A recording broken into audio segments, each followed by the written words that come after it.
Hey, what's up guys? Welcome back to our channel. And today, meron tayong follow-up video about headlights. Isa rin ito sa mga requested video ng ating subscribers.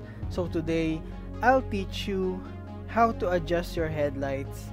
So tara na, nang maliwanagan na.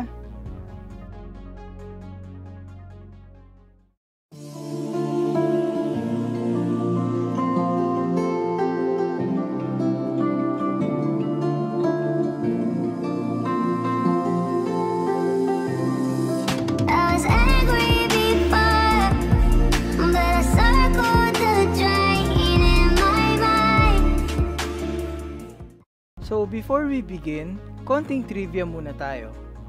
Traditionally, ang car headlight ay may halogen type bulbs. Ito ay naging industry standard since 1970s at hanggang ngayon. At syempre, nagkaroon ng innovation ng ating mga headlights. Ito ang mga makabagong LED lights. Ang LED lights ay may 2 or 3 times higher na mas maliwanag sa halogen. And majority sa mga bagong sasakyan, LED na halos lahat ng ilaw nito. So kung i-compare natin ang halogen sa LED, mas malayo ang naaabot ng liwanag ng LED compared sa halogen. And bukod sa malayo, mas malawak din ang light coverage nito. And isa pang advantage ng LED ay mababa ang power consumption nito.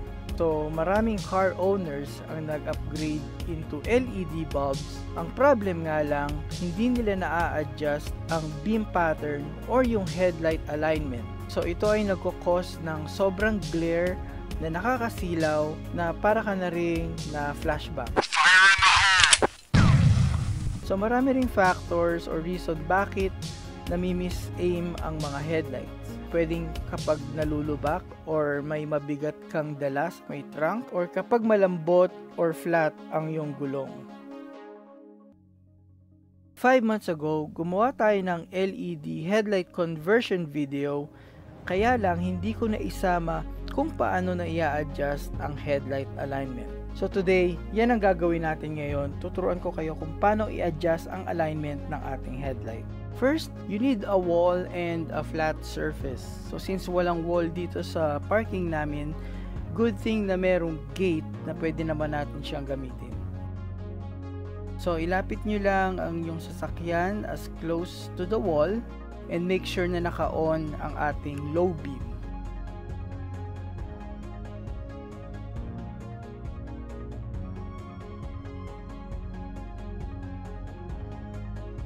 Now, mark the center of the car using the colored tape.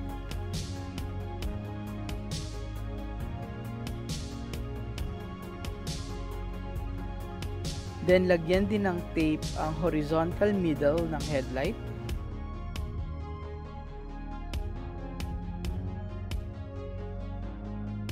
Then, lagyan din natin ng tape ang vertical center ng headlight.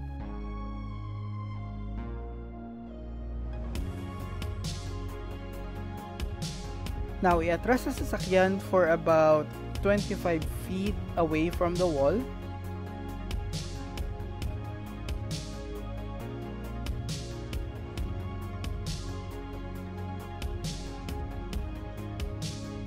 Now, check your headlight beam and see if it's above the markers. So, most likely kapag nasa ibabaw siya ng marker, nakakasilaw siya sa ating mga kasalubong. It is recommended to get our headlight beam at least 2 inches below the target. So, ang beam natin right now is medyo mataas, so i-adjust natin siya. So, ang headlight natin ay may 2 adjustment bolts. Yung adjustment bolt sa pinakataas, ito ay para i-adjust ang horizontal alignment or ang left and right. And yung second bolt naman, yung sa may pinakababa, ay para sa vertical adjustment para i-adjust ang headlight pataas or pababa.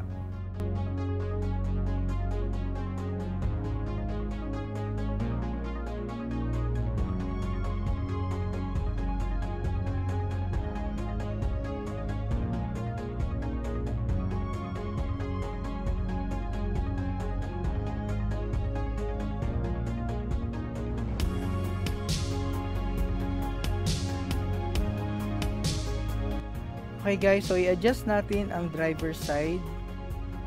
Now, using 8mm wrench, pihitin ang bolt para may adjust ang headlight. Kapag pinihit mo ang bolt pa clockwise, mag-a-adjust siya pa taas. At kapag counterclockwise naman, ma-adjust mo siya pa baba. So ayan, nakikita nyo guys, bumababa na ang ating headlight beam. So i-adjust lang natin hanggang ma-reach natin yung desired alignment.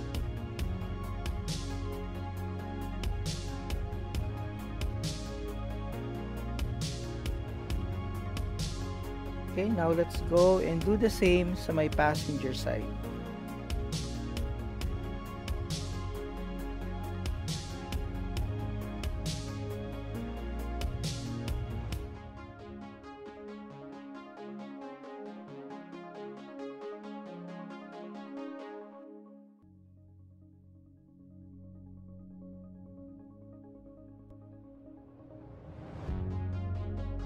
So ayan guys, so mas mababa na ang headlight beam natin compared sa kanina.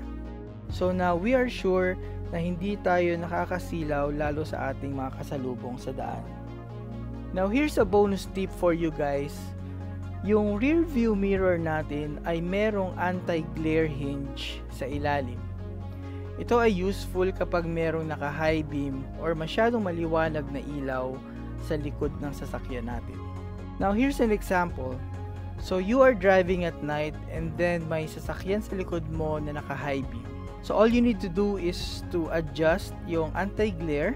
So ibaba mo lang yung swivel para maiba ang angle ng inyong rear view mirror. So by doing this, iniiba ng rear view mirror ang angle ng light reflection para hindi siya tumama sa inyong mga mata. So ayan guys, so hopefully nakatulong ulit ang ating video for today.